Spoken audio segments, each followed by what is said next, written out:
दो। आज हम कोऑर्डिनेट ज्योमेट्री के क्वेश्चंस करने वाले हैं, है ना। कोऑर्डिनेट ज्योमेट्री के आज हम क्वेश्चंस करने वाले हैं। बहुत बढ़िया क्वेश्चंस हैं जो मैंने आपको दिए थे। फिर कोऑर्डिनेट ज्योमेट्री एंड हो जाएगा। फिर जो नेक्स्ट चैप्टर आप कहेंगे वो हम स्टार्ट कर देंगे, ठीक है। तो जो नेक्स्ट चैप्टर बता दीजिएगा मुझे कमेंट में लिखकर, वही हम स्टार्ट कर देंगे, टेंशन ना लीजिए, ठीक है। चलिए तो स्टार्ट करते हैं चीज़ों को बिना किसी देरी के। आप सभी लोग जुड़ जाएं मेरे साथ में। और ये मैं आपको बता देता हूँ, मेरा ग्रुप डी में अर्थमेटिक का कोर्स चल रहा है, आप इसे ज्वाइन कर सकते हैं, है ना। अर्थमेटिक का कोर्स चल रहा है, आप इसे ज्वाइन कर लें मेरे साथ में मिलकर, और बढ़िया तरीके से हम अर्थमेटिक पढ़ रहे हैं। आज मेरा टाइम एंड वर्क स्टार्ट होगा, आज टाइम एंड वर्क स्टार्ट होने वाला है, तो जो आपको बहुत हेल्प करने वाला है, ठीक है। चलिए अब आगे की हम बात करते हैं। आपको क्या करना होगा जुड़ने के लिए, आपको जो कोड लगाना होगा वो साहिल 10 कोड लगाना होगा आपको। आपका जो कोड है वो, आपका जो कोड होगा वो साहिल 10 यूज़ होगा, SAHIL10, बिना किसी स्पेस के। आपको सभी सब्जेक्ट की सभी क्लासेस मिल जाएंगी, आपको सभी सब्जेक्ट की सभी क्लासेस मिल जाने वाली हैं। आप आज ही जुड़ जाइए जिससे कि आप बहुत हेल्पफुल हो सके सारी की सारी चीज़ें। सर सब PYQ हैं क्या? हाँ जी बिल्कुल PYQ हैं, जो आपके प्रीवियस ईयर में पूछे गए प्रश्न है उस तरीके से प्रश्न मैं आपको करवा रहा हूँ। तो ये पहला क्वेश्चन है, तो जल्दी से मुझे इसका आंसर दीजिए, मैं आपके आंसर का वेट कर रहा हूँ। तो जल्दी से मुझे इसका आंसर दीजिए, इस पहले क्वेश्चन का आप आंसर दीजिए।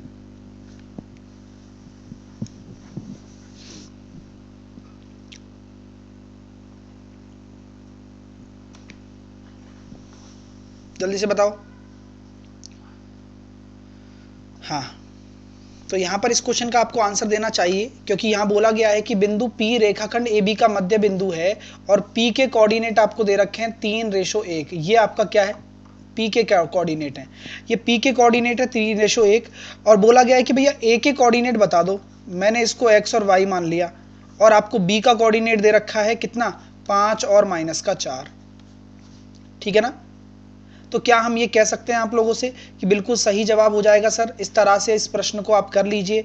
कैसे करेंगे कि 3 बराबर x + 5/2, तो ये कितना हो रहा है?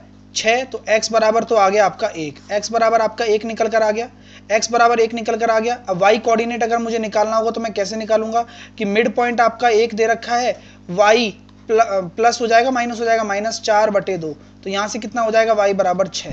तो आपका आंसर कितना आ जाएगा? आपका आंसर आ जाएगा 1 और 6। 1 और 6 will be your right answer of this question. Clear है? चलिए अगला क्वेश्चन आपके सामने ये रहा, इसको करके बताइए। अगला क्वेश्चन इसी तरीके से है, आपके सामने है, कौन कौन सही जवाब देंगे ये आपको बताना है।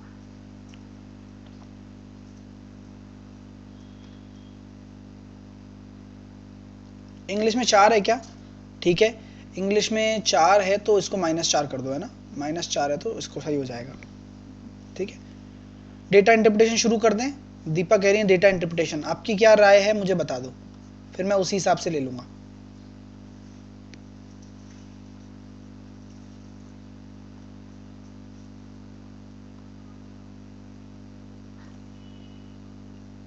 तो इस क्वेश्चन को आप कर सकते हैं माय डियर स्टूडेंट्स। देखिए कैसे करेंगे। P वही AB का मध्य बिंदु है, AB आपका कोई एक रेखाखंड है, A और B आपका कोई एक रेखाखंड है, और P क्या है? इस AB का क्या है? मिड पॉइंट है ना। तो P क्या है आपके? इस AB का क्या है? मिड पॉइंट है।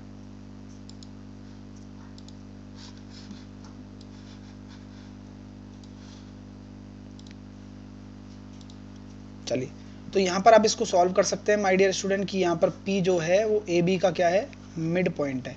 तो यहाँ पर P के कोऑर्डिनेट आपको दे रखे हैं 5 और -1, और A का कोऑर्डिनेट आपको दे रखा है 2 और -4। तो B का कोऑर्डिनेट निकालना है। अब इस बार B को आप x और y मान लेंगे।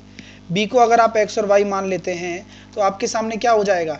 अगर मैं 5 बराबर करता हूँ किसके? 2 + x/2, यानी कि यहाँ हो गया x बराबर तो 8 आ गया, ठीक है। और अगर मैं -1 के बराबर करता हूँ किसको? -4 + y/2, तो यहाँ कितना हो जाएगा? -2 -4 + y, तो y बराबर कितना हो गया? +2। तो आपका आंसर कितना आ जाएगा? ऑप्शन नंबर बी आपका राइट आंसर हो जाएगा। सर इसी तरह क्लास मत लीजिए। तो भाई क्यों, क्या हो गया राहुल? तुम्हें पढ़ने से मतलब है, किस चीज़ से मतलब है ये तो बता दो पहले। हाँ, एक तो क्लास ले, ऊपर से फिर तुम्हारे नखरे और देखो। ऐसे स्टूडेंट्स का क्या करना भाई? तो आपको पता है किस तरीके से क्लास ली जा रही है, क्यों ली जा रही है, बताइए। हाँ चलो,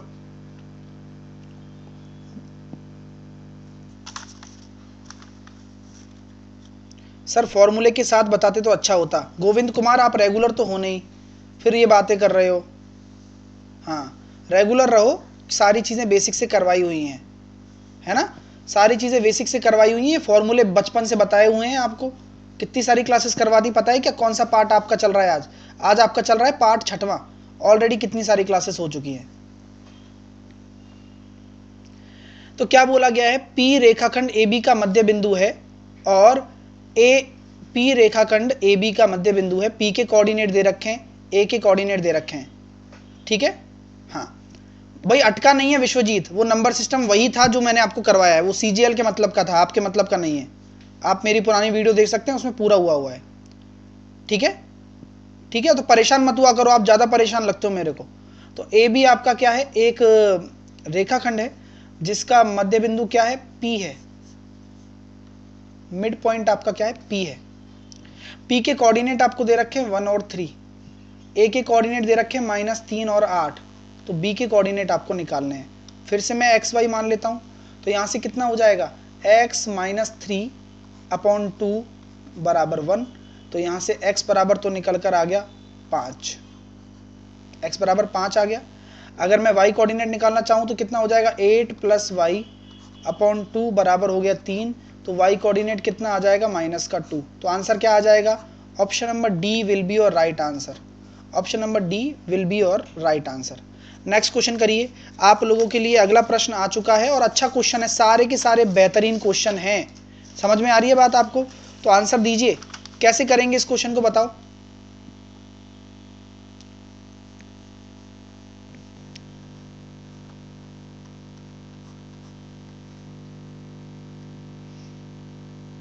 वीडियो को शेयर करो भैया, लाइक वाइक करते रहा करो। अब बात करते हैं पढ़ने की। पढ़ने आते नहीं है लेकिन बच्चे क्यों? क्योंकि बस आलस आ रहा है। पढ़ाई करेंगे तो क्या हो जाएगा? एग्जाम टाइम में पढ़ने आ जाएंगे, देख लेना। तो आप पढ़ते रहो, जो रेगुलर स्टूडेंट हैं उनसे आशाएं होती हैं हमेशा, ठीक है। तो देखिए क्या होता है, -1 और 3, 2 और -4 बिंदुओं को जोड़ने वाले रेखाखंड को y अक्ष पर किस अनुपात में विभाजित करते हैं? y अक्ष पर मतलब क्या होता है? मैंने आपको बताया था कि अगर y एक्सिस की बात की जाए तो y एक्सिस का मतलब होता है x बराबर 0। y एक्सिस का मतलब क्या होता है? x बराबर 0 होने पर, यानी कि आपको बोला गया है कि भैया y अक्ष को किस अनुपात में काटेंगे, तो यानी कि x कोऑर्डिनेट आपका 0 होगा, ये तो निश्चित है सर। तो हम यहाँ कह सकते हैं कि अगर आपके सामने कोई पॉइंट दे रखे हैं -1 और 3, जिसको मैं बोल देता हूँ x1 y1, दूसरा पॉइंट दे रखा है 2 और -4, जिसको मैं बोल देता हूँ x2 y2, तो यहाँ पर आपको मैं बोल दिया m/n में काटा, तो m/n को आप λ/1 मानेंगे। मैंने तरीका बताया था कि आप हमेशा क्या करेंगे? λ/1 मानेंगे, तभी आपका काम चल पाएगा, ठीक है। λ/1 मानने से क्या होगा? अब आपको x कोऑर्डिनेट 0 है ना, तो क्यों ना आप x कोऑर्डिनेट पे ढाबा बोल दो कि x बराबर अगर निकालना हो तो क्या होता है? Lambda into x2 plus 1 into x1 upon m plus n, यही बताया था ना। और यहाँ x बराबर 0 है तो ये भी 0 हो जाएगा, तो 2 लैम्बडा -1 बराबर 0 और 2 लैम्बडा बराबर 1, तो लैम्बडा बराबर आ जाएगा 1/2। आपका आंसर क्या आ जाएगा? ऑप्शन नंबर सी, यानी कि ऑप्शन नंबर सी आपका राइट आंसर होगा इस क्वेश्चन का।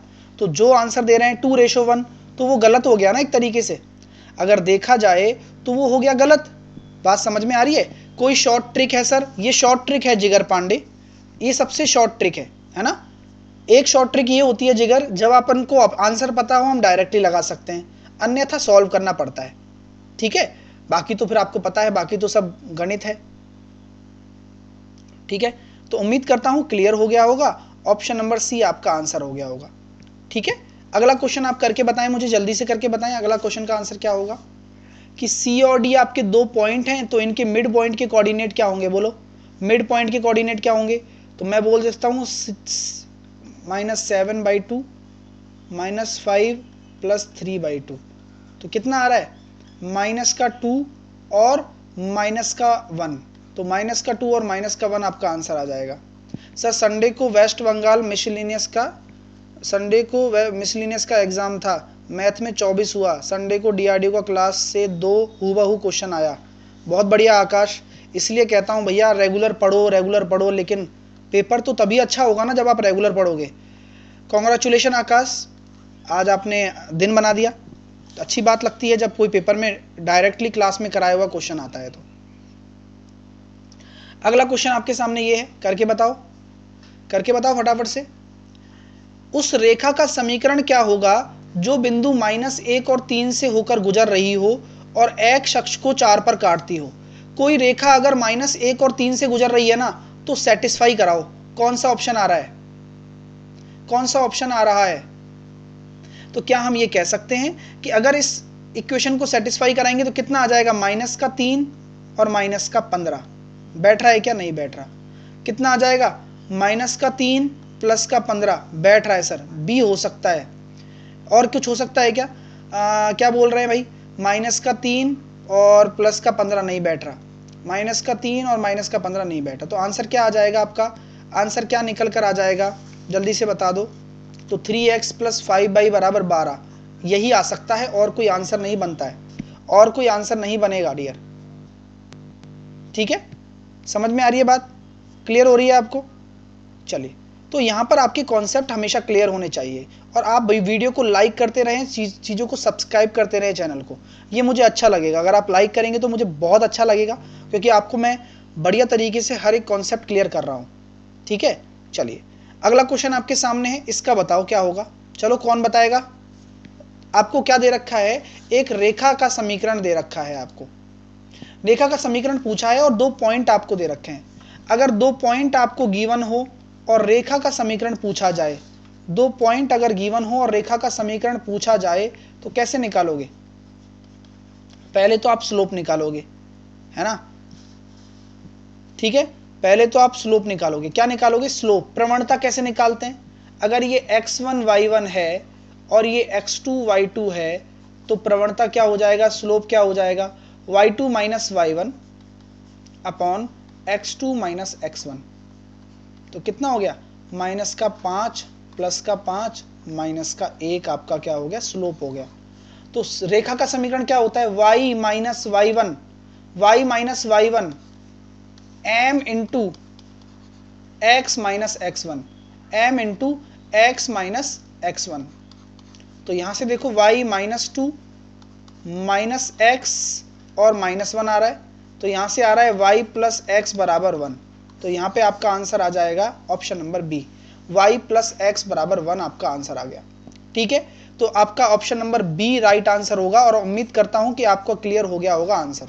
चीज़ें समझ में आ गई आप सबको? हाँ सर, प्लस कोर्स लेना है ये बता दो। अभी वेंडर तो चुने ही नहीं गए हैं क्या? वेंडर चुन रहे हैं, अब हर एक जोन का अलग अलग वेंडर चुना जाएगा रेलवे के द्वारा। ठीक है, चलिए अगला क्वेश्चन आपके सामने है, कौन बताएगा? मैं आपके आंसर का वेट कर रहा हूं, जल्दी से मुझे आंसर दो इस क्वेश्चन का। कोऑर्डिनेट ज्योमेट्री यहां खत्म होने वाला है।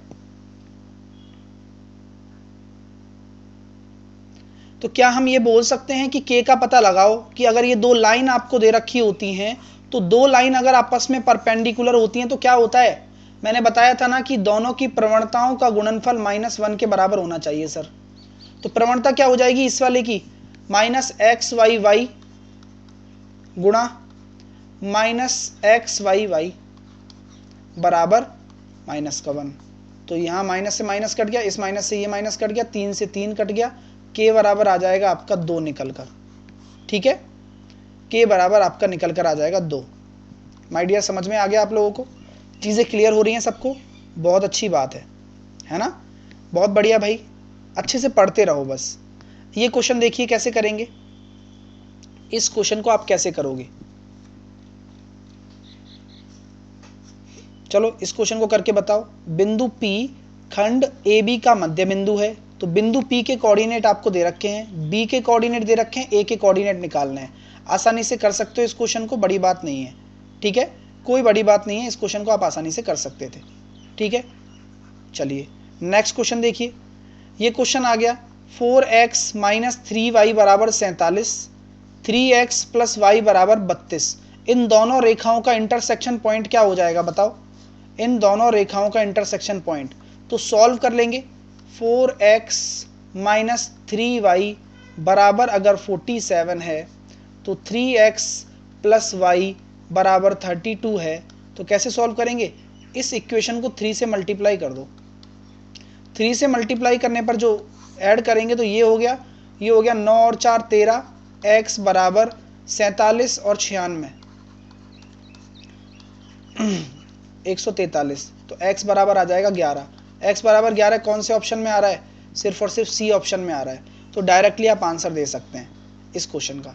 क्लियर हो रहा है माय डियर स्टूडेंट्स, सबको समझ में आ रहा है, मज़ा आ रहा है, अच्छा लग रहा है, लाइक करते रहें और अच्छे से पढ़ते रहें। यही मेरा उद्देश्य है कि आपको मैं बेहतर से बेहतर क्वेश्चन करवा दूं और सारी चीज़ें आपकी हल हो जाएं। नेक्स्ट आपके सामने अगला क्वेश्चन ये रहा। कैसे करेंगे इस क्वेश्चन को, त्रिभुज ए बी सी के लिए यदि बिंदु ए बी और सी के कोऑर्डिनेट आपको दे रखे हैं तो माध्यिका ए डी की समीकरण क्या होगा। माय डियर स्टूडेंट कैसे करेंगे इस क्वेश्चन को, देखो मैं आपको तरीका बताता हूँ। आपके सामने क्या है, 3 पॉइंट है, मैंने इसको ए मान लिया, मैं हिंट दे रहा हूँ आपको, ये करने पड़ेंगे सारे और मुझे बताना कि सर हो गए हमसे। ए कोऑर्डिनेट ये रहा, बी कोऑर्डिनेट मैंने आपको ये दे दिया और सी कोऑर्डिनेट मैंने आपको दे दिया 5 और -2। कोई दिक्कत यहाँ तक। अब आप लोग मुझे बताओ मेरे प्यारे सभी विद्यार्थियों, ये मुझे आप बता दो कि माध्यिका क्या हो जाएगी।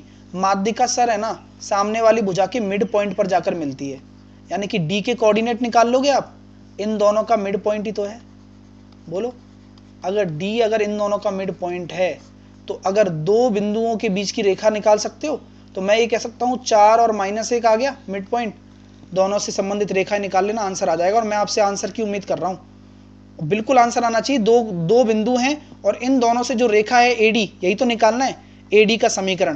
तो एडी का समीकरण आप निकाल लोगे तो आपका आंसर निकल कर आ जाएगा 3x - 2y बराबर 14। बिल्कुल आसान है, ठीक है। इसी तरीके से ये भी बहुत आसान है, मिड पॉइंट वाला कंसेप्ट है, कर सकते हो, ये आपके होमवर्क समझ लो एक तरीके से, ठीक है। मिड पॉइंट वाला कंसेप्ट है, इसमें भी मिड पॉइंट वाला कंसेप्ट है, आसान है। अगले में क्या है, अगले में आपको सेंट्रॉइड निकालना है। Centroid x1 plus x2 plus x3/3, y1 plus y2 plus y3/3 निकाल लोगे, आंसर आ जाएगा इसका निकल के 3 और 0। कर लेना सॉल्व। इसके बाद में ये मैंने आपको एक फॉर्मूला बताया था, उस फॉर्मूले के थ्रू करना है। तो ये सारे क्वेश्चन आपके हो गए और यहाँ पर आपका ये समाप्त होता है। क्या समाप्त होता है भाई डियर, यहाँ पर आपका ये कोऑर्डिनेट ज्योमेट्री समाप्त होता है। आपके प्रश्न में, आपके पेपर में इसी तरीके के प्रश्न पूछे जाते हैं, आसान तरीके से आप कर सकते हैं। अगर आपको क्लास अच्छी लगी है तो बिल्कुल लाइक ज़रूर करें, क्लास को लाइक बिल्कुल करें, क्लास को शेयर करना ना भूलें, ये आपका काम है। नेक्स्ट टॉपिक क्या लेना है ये आप मुझे कमेंट में करके बता देंगे और जिस पे ज़्यादा लाइक होंगे मैं उसी टॉपिक को ले लूँगा। जल्दी से मुझे बता ज़रूर देना, लेकिन जिस पे ज़्यादा लाइक होंगे मैं उसी टॉपिक को ले लूँगा, ठीक है। चलिए, तो उम्मीद कर रहा हूँ चीज़ें क्लियर हैं। नेक्स्ट टॉपिक आप अपने लाइक से बताएंगे कि कौन सा लेना है। चलिए, साथ के साथ आप मेरा अर्थमेटिक का कोर्स खरीद सकते हैं, ले सकते हैं। इसके साथ साथ आपको सभी सब्जेक्ट के सभी कोर्स भी मिल जाएंगे। शानदार तरीके से मैं आपको अर्थमेटिक पढ़ा रहा हूँ। आपको मैथ बूस्टर ज्वाइन करना है तो मेरा बूस्टर भी चल रहा है ग्रुप डी का। आपको कोड साहिल 10 लगाना है, SAHIL10 विदाउट एनी स्पेस। आपको सभी सब्जेक्ट की सभी क्लासेस मिल जाएंगी, टेस्ट सीरीज मिल जाएंगी। ये मेरा पोर्शन है। आज मैं आपको क्या पढ़ाने वाला हूँ, आज आपका दिन है तो आज आप पढ़ेंगे टाइम एंड वर्क की थ्योरी। आज आप टाइम एंड वर्क की थ्योरी पढ़ने वाले हैं और जो पुरानी कोर्स है ना, पुरानी क्लासेस हैं, उसकी PDF, उसकी वीडियो और सब कुछ आपको मिल जाएगा जो मैंने दिया है, ठीक है। सब कुछ मिल जाने वाला है और एडवांस मैथ का कोर्स भी मिल जाएगा, नंबर सिस्टम का भी मिल जाएगा।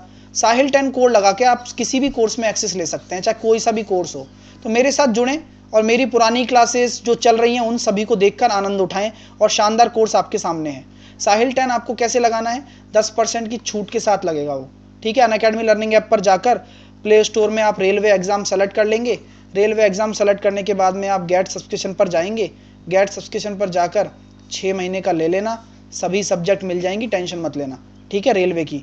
तो साहिल 10 आपको कोड लगाना है, अप्लाई कर देना है, रेफरल कोड अप्लाइड हो जाएगा और आपको डिस्काउंट भी मिल जाएगा साहिल 10 के माध्यम से 10% का।